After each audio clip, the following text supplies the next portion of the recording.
இசைவாணியை கேட்கிற, நீ தைரியம் இருந்தா ஏற்கனவே பொம்பளை போய் அடி வாங்குறத பார்த்துருப்ப. நீ உள்ள வந்தா என்ன பாருங்க, உள்ள போய் பாரு, உனக்கு என்ன அடி விழுகுன்னு மட்டும் பாரு.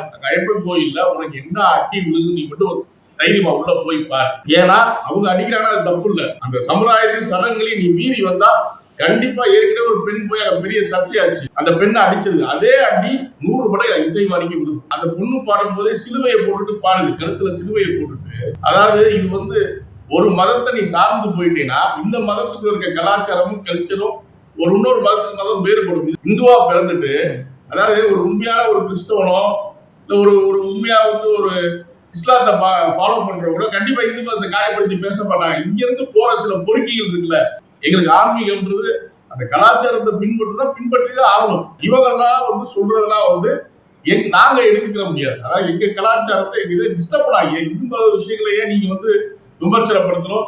இந்து மத விஷயங்களை நீ ஏன் இது பண்ணி பாட்டு பாடணும். அதனாலதான் இசைவாணி மீது இப்ப கடுமையான நடவடிக்கை எடுக்காவிட்டால் அடுத்து இந்து மதத்தை புண்படுத்துறது தொடர்ந்துகிட்டே இருக்கு.